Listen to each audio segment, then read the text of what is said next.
Hey everybody, today we're going to be talking about the Fourth Generation Warfare Handbook by William S. Lind and Lieutenant Colonel Gregory Teeley of the United States Marine Corps. The subject of Fourth Generation Warfare is one that this William S. Lind has written quite a bit about. I believe he might have been the person to coin the term, or at least one of the people that did. But basically, Fourth Generation Warfare is an idea. It's not necessarily a new idea. A lot of these concepts have been around a long time, a very, very long time. But just kind of, we're seeing a resurgence of it in the past couple decades. But anyway, Fourth Generation Warfare is a type of warfare where the lines between civilian and military are blurred. And also, actual physical conflict and politics, social movements, and so forth are blurred as well. Whereas, for instance, take the insurgency in Iraq, for instance, the insurgency in Afghanistan, Tamil Tigers, Bass Separatists, just take your pick. A lot of these are not state functioned. They are organizations that spring from the people, and they're able to more or less stand toe-to-toe with modern militaries, despite being outgunned and so forth, and they achieve their objectives through several means. But anyway, the idea of fourth generation warfare, I believe, is very important to understand because conflict is a big part of our world, and it's hard to really understand the world without understanding a lot of the nuances of conflict. And fourth generation warfare seems to be the trend, or at least one of the trends that we are seeing. I think when you bring up fourth generation warfare, other than what is it? The next question that usually comes is, what's the other three? So to get to that, we'll go back in history a ways. Or after the collapse of empires and before the rise of the European nation states, conflict in this middle period here tended to be, clans, tribes, little communities, little kingdoms, fiefdoms, or whatever, taking on other similar-sized entities. And then once around the time of the Treaty of Westphalia in Europe and the rise of the nation state, we started to see conflict in terms of nation states.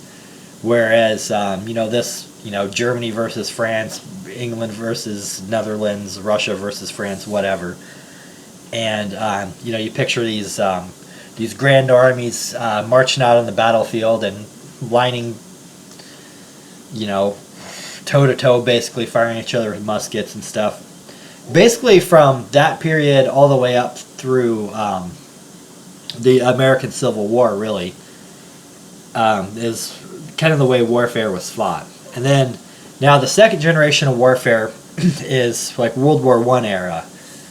We saw a lot of changes in technology that changed the face of warfare, and it was very revolutionary at the time.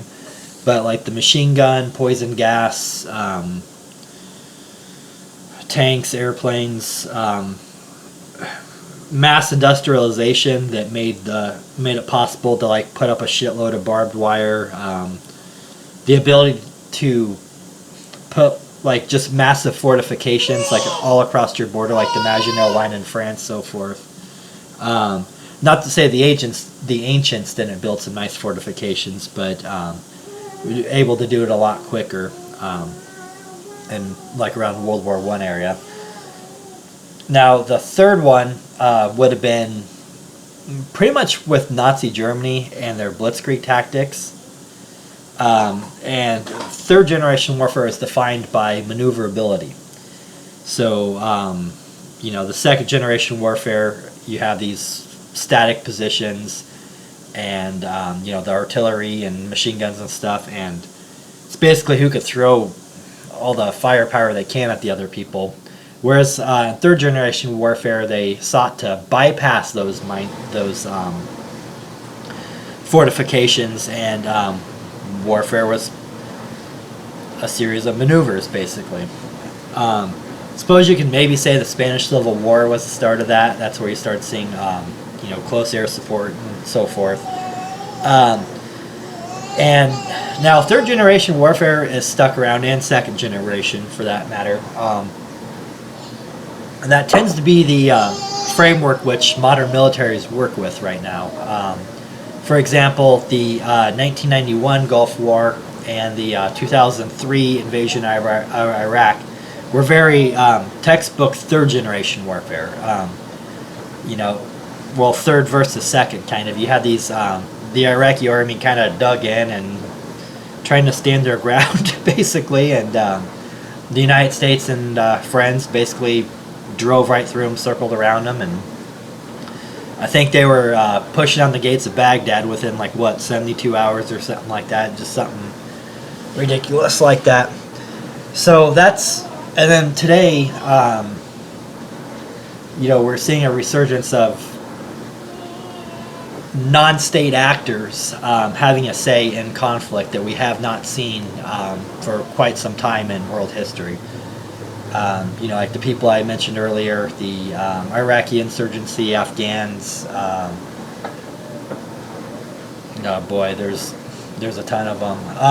The PLO, that's a very good example. Chechens that are having they're able to stand toe-to-toe with modern and very capable militaries by using fourth generation warfare, and on the fact that these modern militaries do not understand fourth generation warfare. So anyway, back to the book a little bit. Lind and this Colonel Thiele guy, they define it, fourth generation warfare, give some historical precedent for it, and then there's also a pretty long part in the book. Well, the book's short, but a good chunk of it, which is a conversation in a staff meeting between some generals and battalion commanders. They don't call it the American military, but like in Iraq, but they give it different names, and but you can tell that's what it is. And it's a conversation between a colonel at a battalion level that is practicing fourth generation warfare, and with a general, whoever runs the show or whatever, and some other colonels and generals and stuff that are still set in the third and second generation warfare mind. And basically this guy's talking about how he's had a lot of success with his mission by following his principles where everybody else has not. And it's interesting, and I don't think you necessarily have to have a military background to understand all the things that there. It's pretty straightforward. Not like a whole lot of military jargon and acronyms in this book about 4GW. And also, a good part of this book is talking about how to fight generation warfare as far as the very brass tacks part of creating light infantry. Which, now me, I was a Marine infantryman. I was a corporal in 2004 and 5 in Iraq. And maybe we were about as close to a light infantry unit as you get in the American military, but still not there. Basically, he defines the light infantry, talks about how to train them, the mentality they have to have, and so forth. It's kind of interesting. And now, my time in Iraq and the military in general does not make me an expert on these subjects. I always think it's funny when people are like, well, I was in the military, so this subject of military issues or geopolitics or whatever it means, I know it all. I'm not trying to say that, but a lot of what he talked about in this book was very observable for me out there. And For instance, like the people in Iraq, they really seem to resent the fact that on our bases, we lived a lot better than the average person out there. And at the same time, like with my unit, the Iraqi people, they really appreciated the fact that we were oftentimes on foot and close up and personal with them. They would see us every day, and they would see us as humans. It's kind of hard to put a human face on a guy like all armored up, sitting in a Humvee, and the guy might as well be a fucking robot.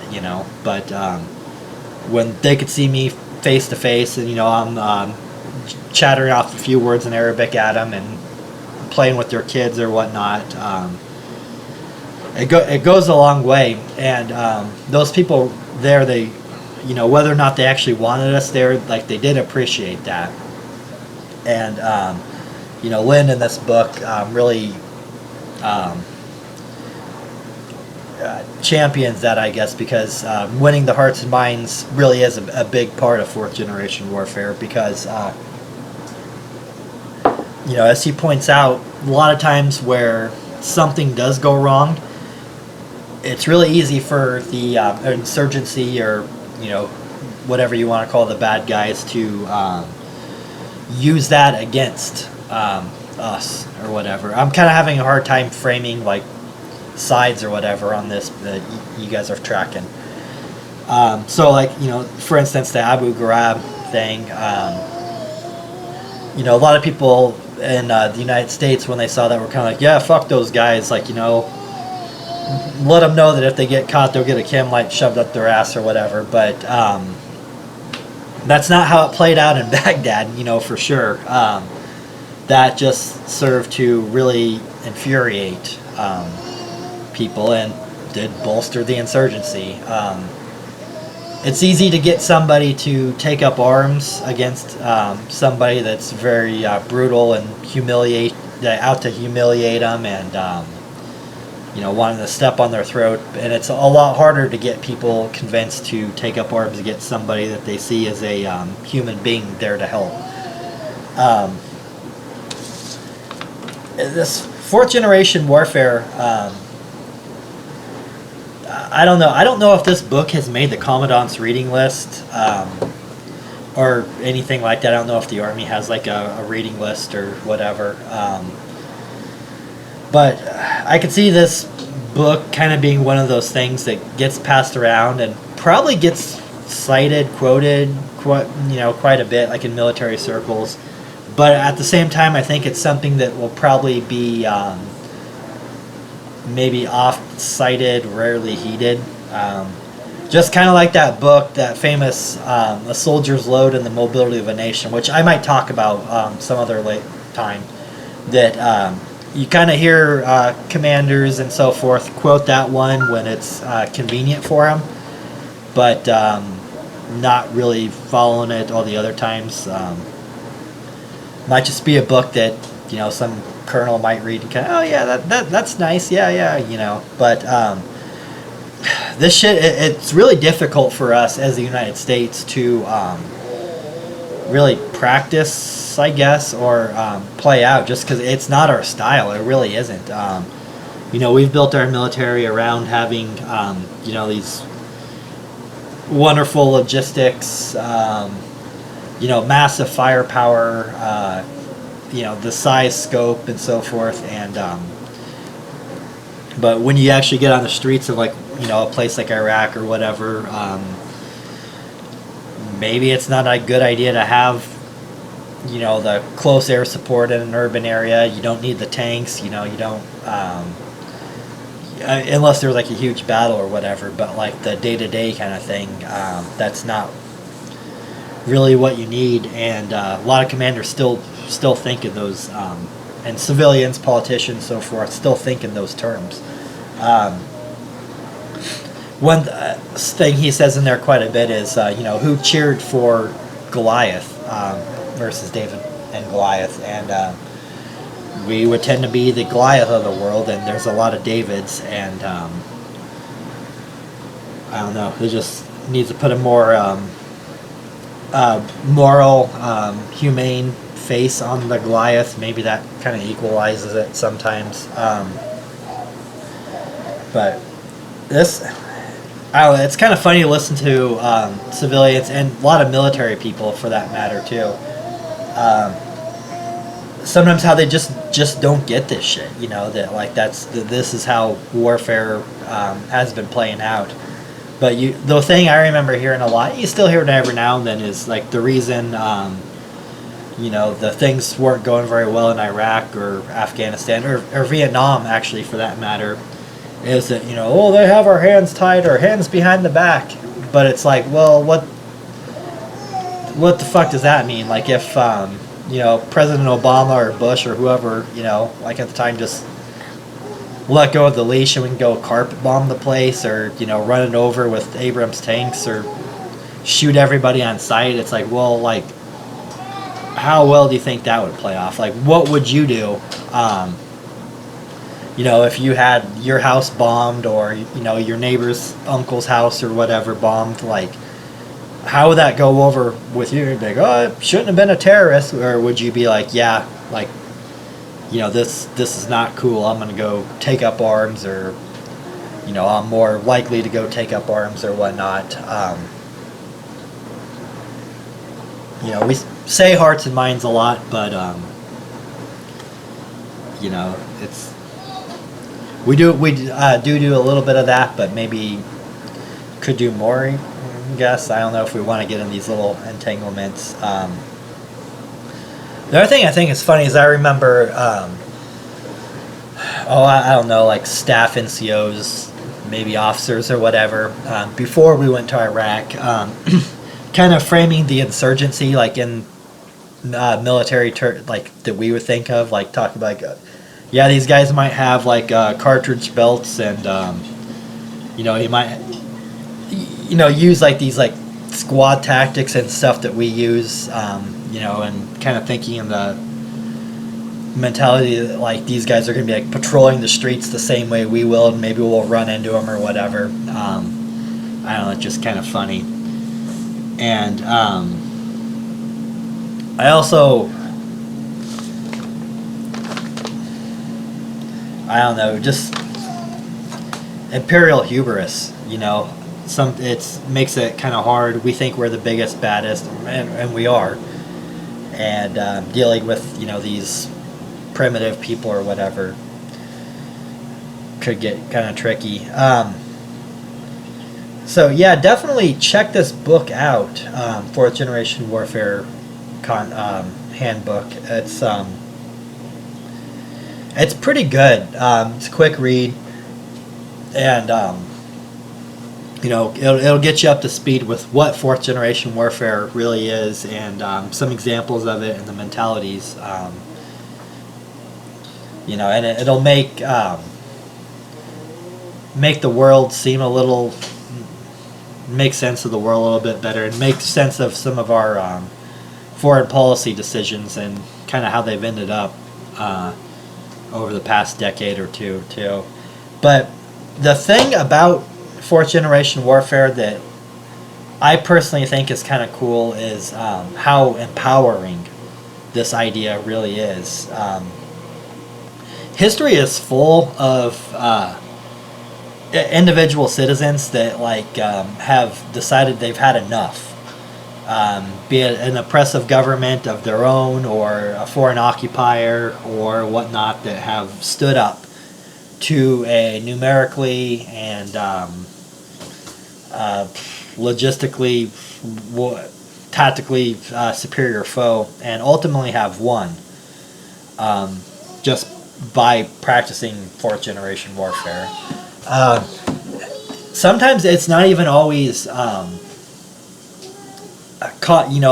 physical fighting, like Gandhi, for example. That would be an example of fourth generation warfare, and he won that all through political means. England had its problems at the time. That's kind of another story, but that was the jewel in the crown, India, and all it just took is a guy like that to mobilize the people and win the hearts and minds of his people, and ultimately there we are. But I think the concept of fourth generation warfare that we have right here, the really really cool thing about it is it's not just in the context of conflict. This shit is happening in the world of business, the world of media, the world of culture, whatever. Like the internet is such a cool thing that's really leveled a lot of these playing fields. Right now it's so easy if you want to start a business, if you want to start a blog, if you want to, report on some news, if you want to make YouTube videos, if you want to get outside of the mainstream as far as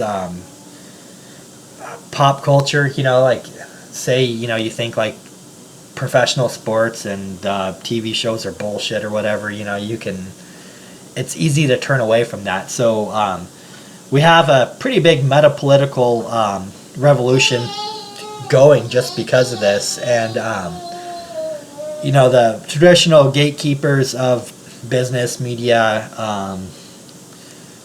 politics, social movements or whatever, they're getting their ass kicked right now. They really are. Think about like Black Lives Matter, the Tea Party circa 2007 or 8 or whatever. Even Occupy Wall Street, like when that was around and so forth. A lot of these political right-leaning political parties in Europe, like Golden Dawn, Podemos, which is left-leaning in Spain. A lot of these guys are able to challenge the status quo right now without the gatekeepers basically keeping them out of the gate. So it's a really cool concept that not just applies to the hills of Afghanistan or the deserts of Iraq or whatever, but it's also something that applies right here at home for you. So fourth generation warfare, know it, and maybe even practice it as far as changing your life the way you want. That's all I got for now. Thanks for sticking around.